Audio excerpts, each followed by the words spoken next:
Alright, let's dive into this because there's a lot happening at Chelsea right now, and personally, I think it's a fascinating mix of strategic signings and squad reshuffling.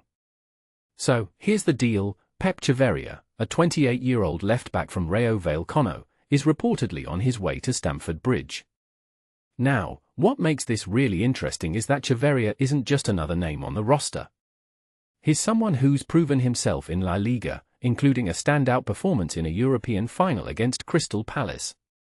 Sure, they lost 1-0, but the fact that he started in such a high-stakes game speaks volumes about his reliability. In my opinion, Chelsea's move here is twofold. First, they're adding depth to their defense, and second, they're planning to promote Jorrel Hato into a more prominent role. Chavarria's versatility as both a left-back and left wing-back could be a game-changer for Xabi Alonso's system. What many people don't realize is that modern football demands players who can adapt to multiple roles, and Chavarria fits that bill perfectly. If you take a step back and think about it, this signing aligns with Chelsea's broader strategy of building a dynamic, multidimensional squad. Now, let's talk about the bigger picture here. Chavarria would be Chelsea's 9th signing of the summer, and that's no small feat. From Marco Palestra to Jordan Henderson, the Blues are clearly in a rebuilding phase under Xabi Alonso. What this really suggests is that Alonso is not just focusing on star power but on creating a balanced squad with depth in every position. A detail I find fascinating is the mix of experience and youth in these signings. For instance, Danny Welbeck brings Premier League know-how, while someone like Jorrel Hato represents the future.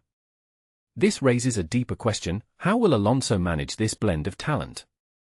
Will the veterans mentor the youngsters, or will there be a power struggle for starting spots? Personally, I think this is where Alonso's managerial skills will be tested. But here's where it gets even more intriguing. While Chelsea is bringing in new faces, they're also letting go of some familiar ones.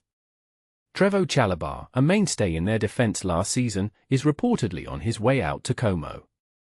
Now, Chalobah made 47 appearances last season, which is no small achievement, but he's not considered untouchable under Alonso's new regime. From my perspective, this is a bold move. Chalobah is an academy product, and letting him go sends a message that no one spot is guaranteed.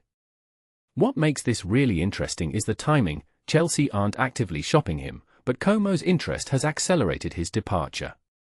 This raises a deeper question: are Chelsea prioritizing short-term gains over long-term loyalty? Or is this a calculated risk to free up resources for other signings? If you take a step back and think about it, Chelsea's summer so far is a masterclass in squad management. They're not just buying for the sake of it, they're strategically filling gaps and promoting from within. For example, promoting Jorrel Hato while signing Chavarria shows a clear vision for the future. In my opinion, this is how you build a sustainable team, by balancing immediate needs with long-term development. But here's the thing: with so many new faces, chemistry could be an issue. How quickly can these players gel? Will Alonso's tactics accommodate their strengths? These are questions that only time will answer. One thing that immediately stands out is how Chelsea's approach contrasts with other top clubs. While some teams are splashing cash on big-name signings, Chelsea is taking a more measured approach. What this really suggests is that they're playing the long game. They're not just building a team for next season, they're building a foundation for the next decade. Personally, I think this is the right way to go, especially with someone like Xabi Alonso at the helm. He's a manager who understands the importance of balance and sustainability. So, where does this leave us? Chelsea's summer has been a whirlwind of activity, and it's clear that Xabi Alonso is stamping his authority on the squad. From Chavarria's impending arrival to Chalobah's departure, every move feels deliberate. But here's the closing thought: in football, success isn't just about the players you sign, it's about how you integrate them into a cohesive unit. Chelsea has the pieces, but can they put the puzzle together? That's the million-dollar question. What do you guys think? Are Chelsea on the right track, or are they spreading themselves too thin? Let me know in the comments below, and don't forget to hit that like button if you enjoyed this breakdown. Cheers!